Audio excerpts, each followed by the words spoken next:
Hello everyone, I'm Lauren. We are at the Singh Center for Nanotechnology at the University of Pennsylvania.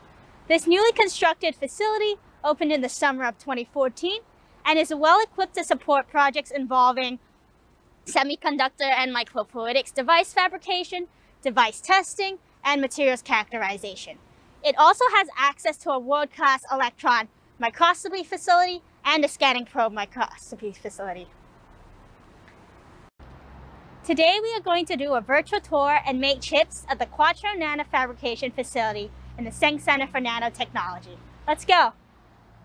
This is the Quattro Nanofabrication facility. The Q&F is a 10,800 square foot class 100 and 1000 nanofab with 6 main process aisles. The nanofab operates 24/7 and is well equipped to support R&D scale processing of semiconductor and other substrate types ranging in size from 6-inch wafers all the way down to smaller pieces.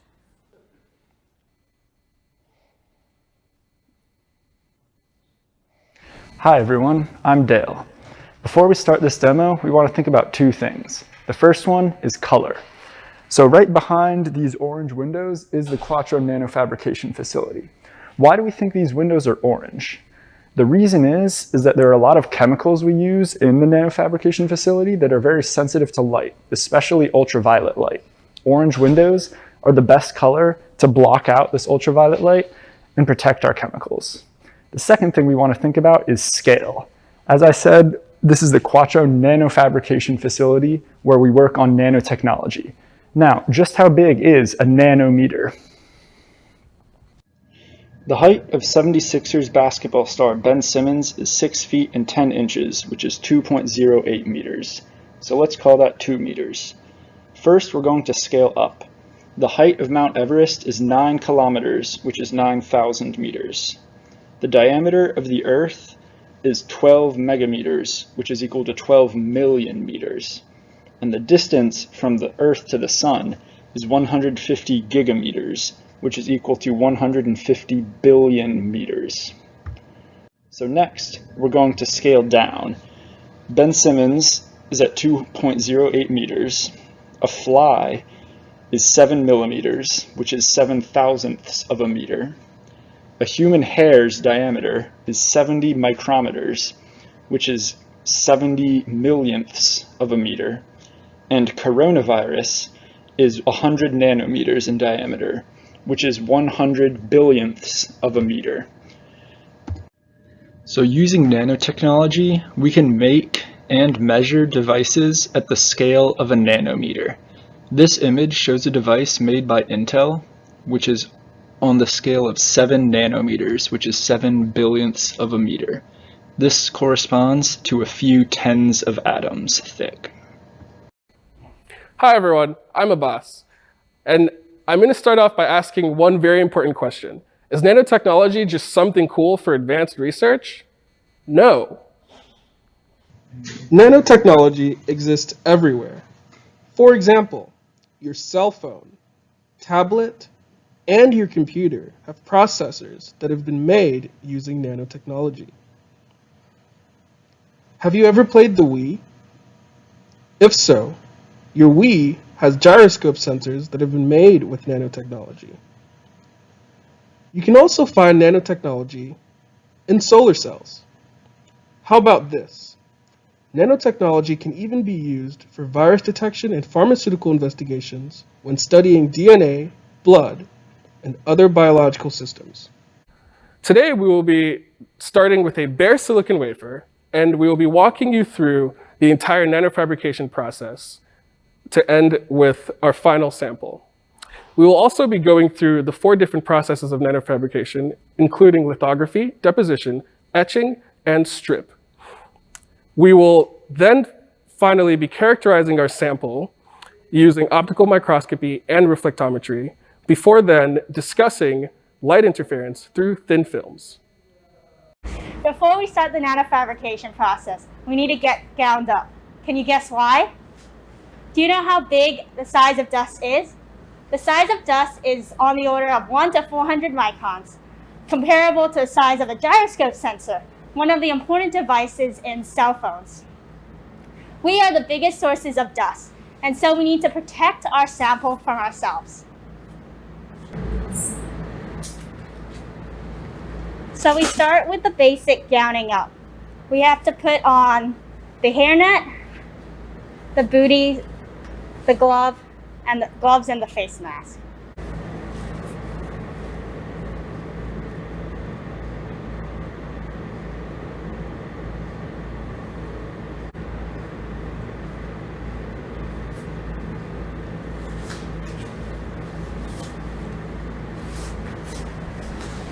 After this, we are not done yet.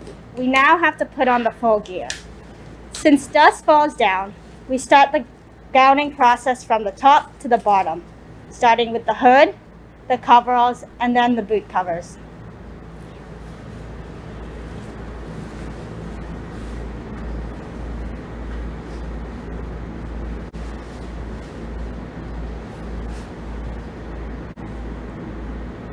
This is why we often call the nanofabrication facility a clean room. The last step is to put on the glasses for our protection. Once we are all gowned up, we are ready to go.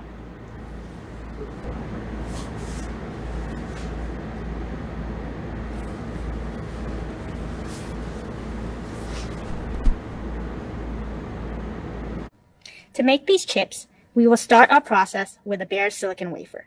We will then deposit a silicon dioxide layer with plasma-enhanced chemical vapor deposition, also called PECVD, in Bay 1. We will then see how light can be used for material characterization.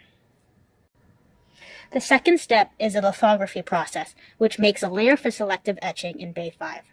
After spinning a photoresist on the silicon dioxide, some areas will be exposed to the UV light, which leads to a chemical reaction of the photoresistor. We will see how light can contribute to lithography as an initiator. We will then go to Bay 2 to etch the silicon dioxide and strip the photoresist. We will be able to see how light interacts with the thin film to produce different colors. Let's start the deposition. There are many different ways to deposit a silicon dioxide thin film. In this session, we will focus on chemical vapor deposition, so-called CVD. In CVD, most starting materials are volatile and are in a different chemical state. The film is formed from gaseous precursors as a result of a chemical reaction. To deposit silicon dioxide with CVD, we need to run a process at around 1000 Celsius or 1800 Fahrenheit for the chemical reaction to occur. Today, we are going to use plasma-enhanced chemical vapor deposition.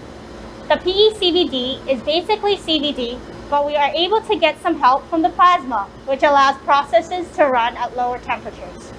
The radio frequency plasma decomposes the gas into free radicals, lowers the activation energy, and significantly accelerates the reaction rate. Today, we are going to be running the process at 350 Celsius or 662 Fahrenheit. Now, we're going to run the PECVD process. This is the main chamber where the chemical reaction occurs, whereas this is the load lock chamber that we use for loading and unloading the sample. The chambers are kept under vacuum in order to minimize contamination. We start by venting the load lock in order to load the sample. It takes around 2 minutes. Now we're going to load our bare silicon wafer into the PECVD equipment.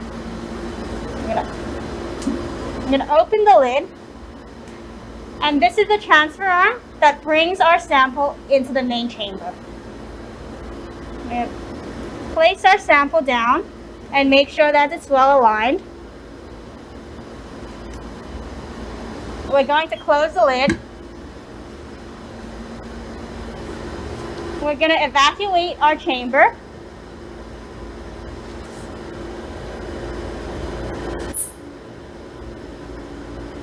And we're going to run our deposition for 1 minute.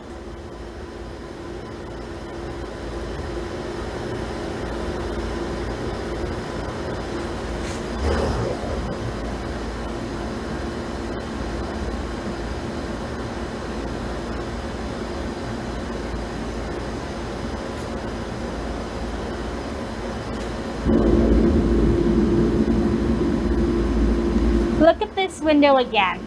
the wafer is coming out. Can you see the purplish color?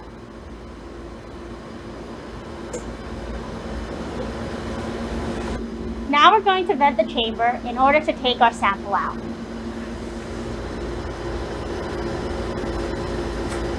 This is the plain bare silicon wafer, and this is the wafer that we deposited silicon dioxide on. By the way, how thick do we think this silicon dioxide thin film is? There are many quick characterization tools in the clean room in order to save time. Reflectometry is a simple method used to measure the thickness of our sample quickly, and we're going to use it today to measure the thickness of our silicon dioxide layer. So reflectometry works by measuring the intensity of the reflected light and comparing this to simulated values of this thickness. So we're going to load our sample in, and then we're going to press start.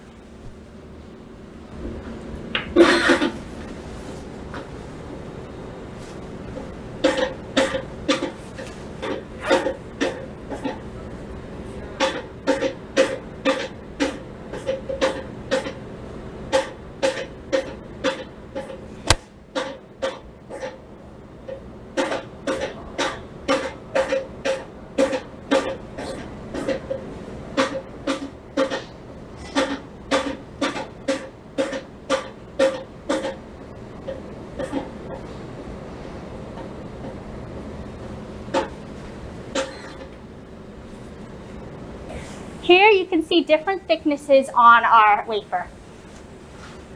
The red part indicates a thicker silicon dioxide layer of 305.7 nanometers, and the blue area indicates a minimum of 299.9 nanometers. The mean here is 302.5 nanometers, and the standard deviation is only 1.6 nanometers, which is on the scale of tens of atoms. This means that the silicon dioxide layer is pretty uniform. In the previous step, we deposited a 300 nanometer thick silicon dioxide thin film on a bare silicon wafer. We now are going to run a lithography process. We are going to spin photoresist and cover the silicon dioxide. We are then going to see how light works as a photoinitiator. These images are actual devices fabricated by IBM. Most commercial devices have multiple layers of complex three-dimensional structure, which requires selective etching and deposition processes.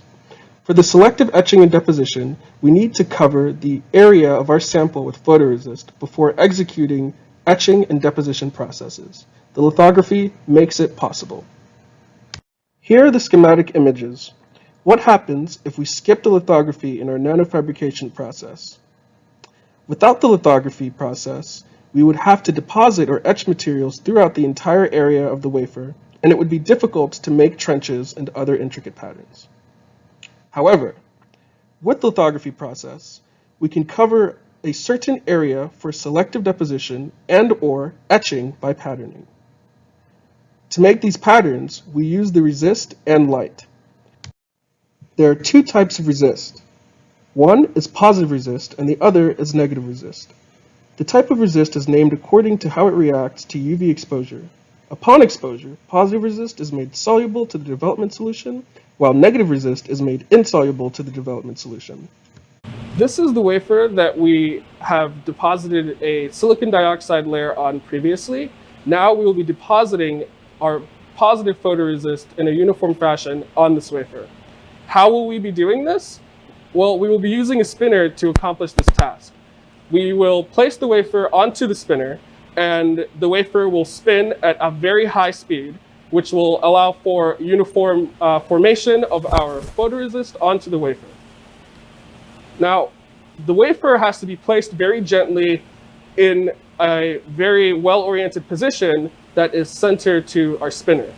What happens if the wafer is not placed centered to the spinner? Well, the wafer would fly off, and this is something that we don't want to happen. So I will now be placing the wafer, orienting it properly so that it's central to our spinner. When I have that done, I'll be hitting F2 to turn on the vacuum to get good suction on the wafer so that it is perfectly adhered to the spinner. I'm going to be picking up the pipette. This is our photoresist.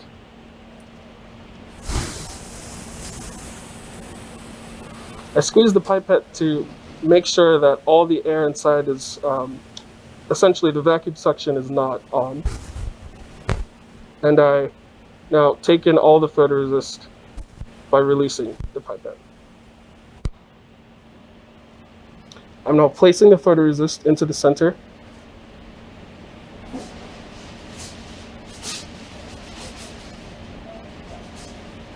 Start.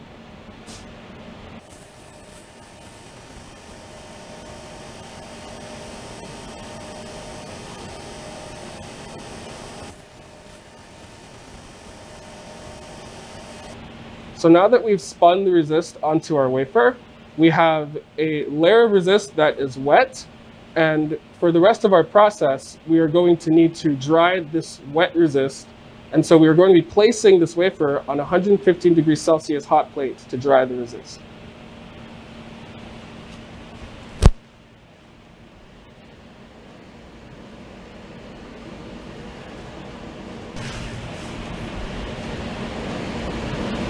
We're going to be baking this wafer for 1 minute.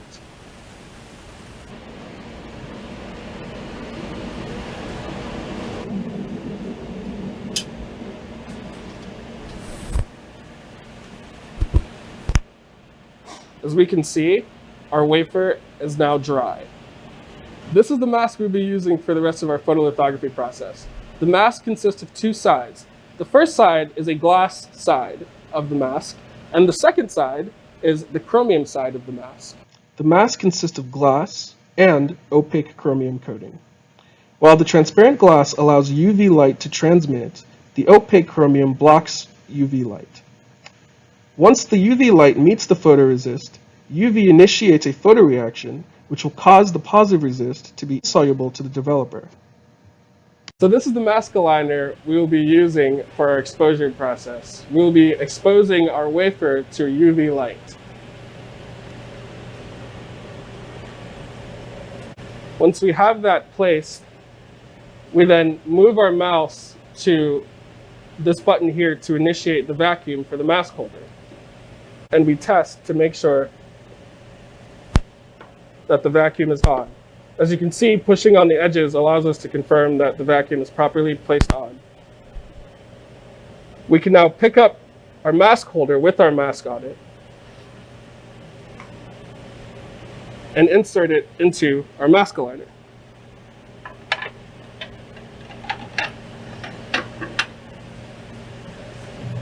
As we can see, under exposure, we need to make sure that our dosage is set to 70 millijoules per centimeter square.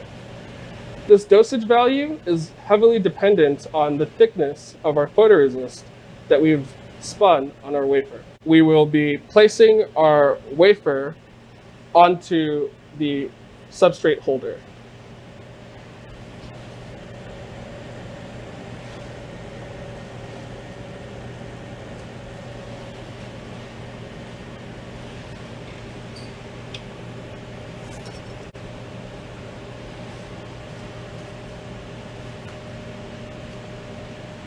Now, to make sure that our wafer is properly placed and is firmly onto the holder,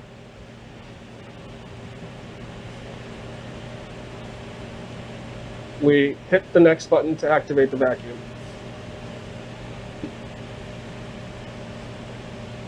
Once we get the message that the slide vacuum is activated, we can then just test very gently to confirm this.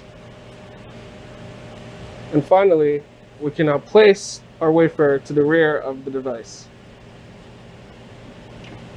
Once this is done, hit next.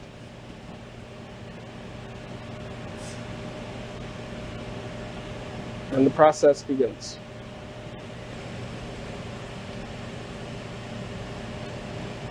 As we can see, this is where the UV lamp is held, and there will now be UV light that comes out for the exposure process. This is the wafer that we have now exposed. And so what we will be doing next will be to develop the pattern that we formed on the wafer.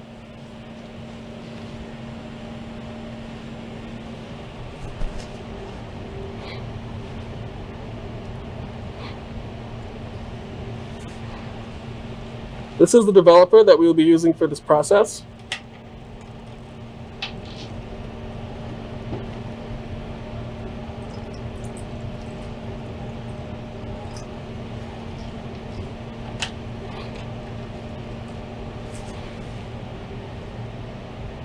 We'll be picking up the wafer and placing it into development solution.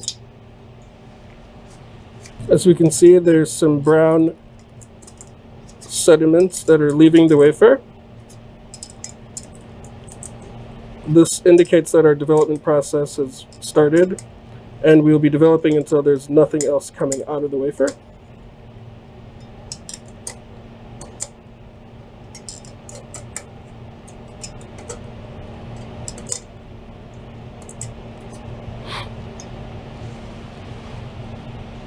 Now that our development process is finished, now we will be removing the development solution from the wafer using DI water.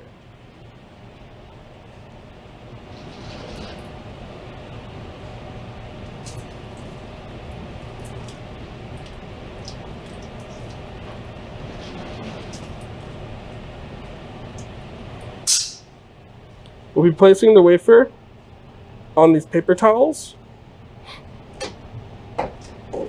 and we will be using nitrogen to clean the wafer.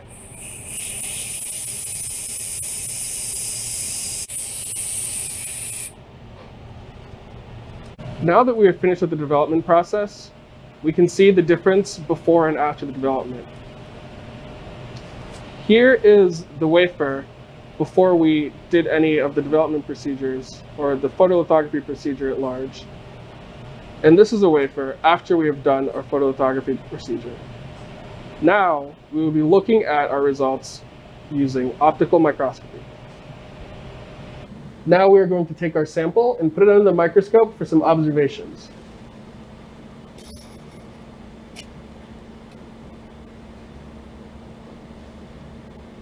So this is the image that's resolved by our optical microscope. We have several images on this chip, the first of which is the image of Benjamin Franklin. As we mentioned earlier, the width of a human hair is on the order of 70 micrometer. However, an individual feature on this Ben Franklin image is just 10 micrometer in width. We have both a positive image of the Ben Franklin image here on the chip, as well as a negative image of Ben Franklin on the chip. So this is an old map of Philadelphia. As we can see, to the right here is the location of downtown Philadelphia. Where we are at the University of Pennsylvania is located somewhere around here in this region.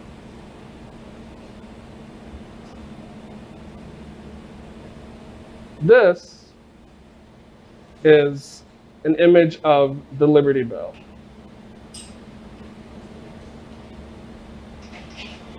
And as you can see, you can even see the crack on the Liberty Bell as a special feature that we all know.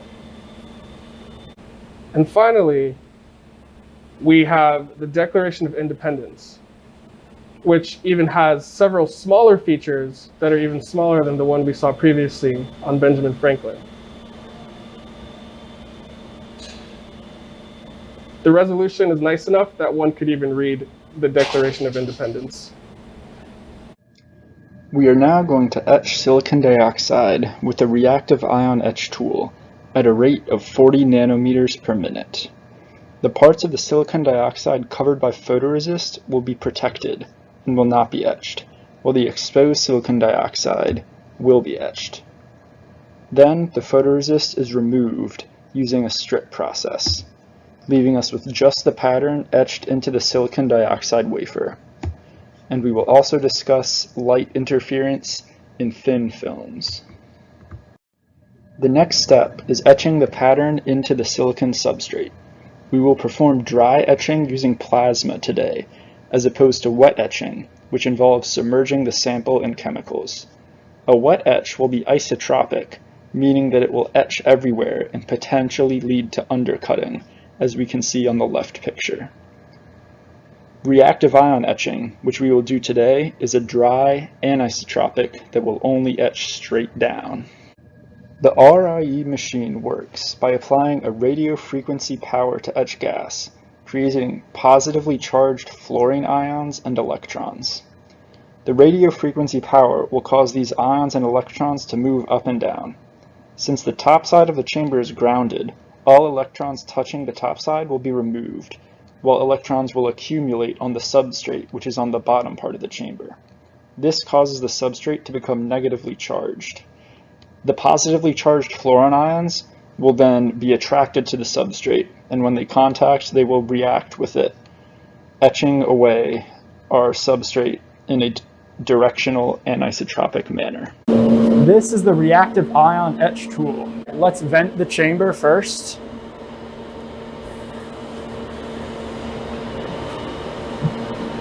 Next step is to use these buttons to open the chamber.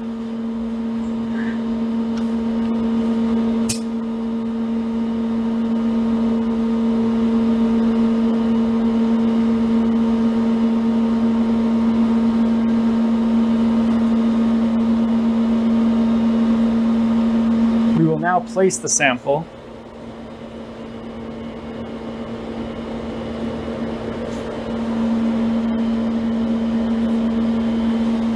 And close the chamber.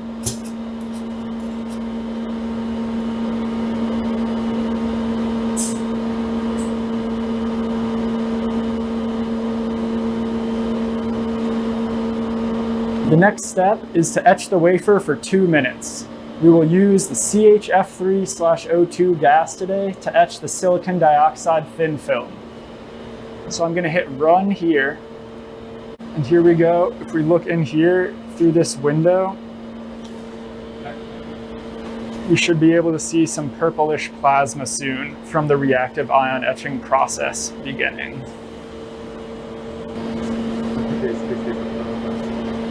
So as we can see with this light, this is the light from the plasma, the reactive ions, the fluorine ions that are going to be moving to etch our sample. So now we're done with our reactive ion etch, so we're going to vent the chamber.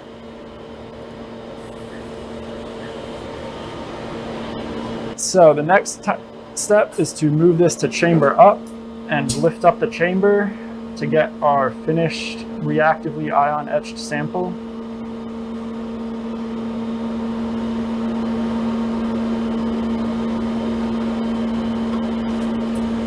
And then remove the sample.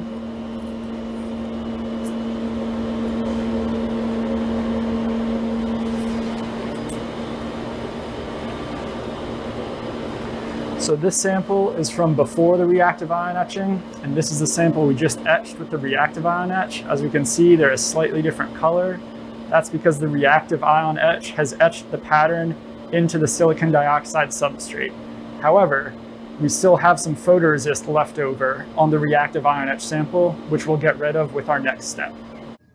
We can strip the photoresist with either a dry process or a wet process. For a wet process, we would need to submerge our sample in photoresist stripper.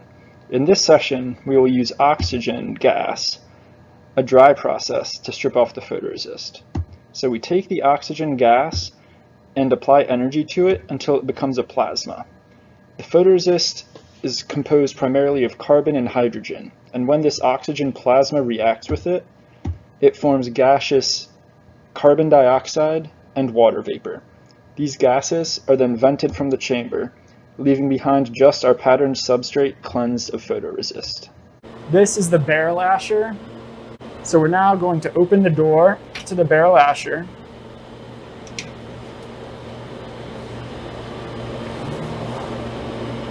And then we're going to place our wafer inside.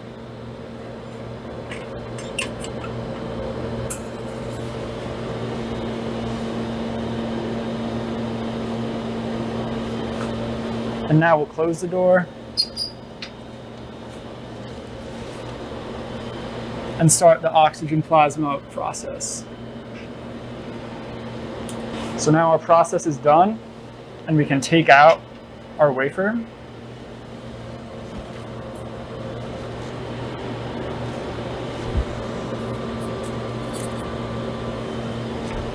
So this is a wafer from before the process, and then this is the wafer that we just cleansed of photoresist using the barrel lasher. As we can see, the one that's been cleaned has a nice bluish tint because it has no more photoresist left on its surface. We now have samples from each step of our process. This is the initial bare silicon wafer. This is the wafer after PECVD, in which we deposited 300 nanometers of oxide to make a 300 nanometer thick layer of silicon dioxide.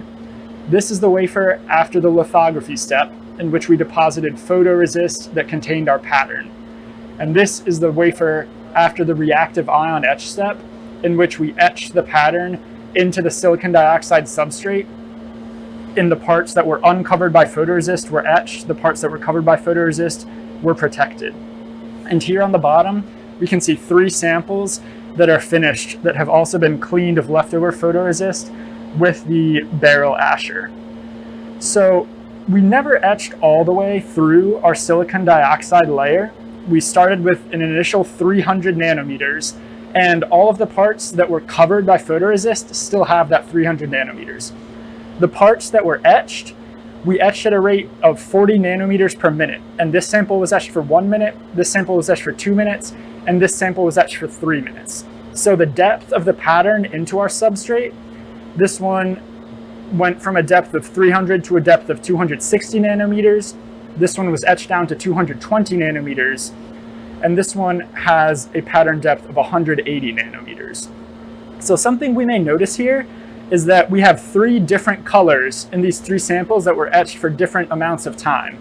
Now, silicon dioxide is a transparent material. So we may wonder, why are we seeing these colors from a transparent material? And why does the color vary based on the depth?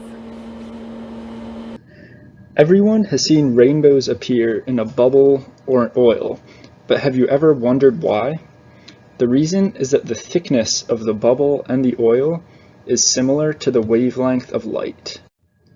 White light is made up of many different colors of light, each with their own corresponding wavelength. Red light has the longest wavelength, and violet light the shortest.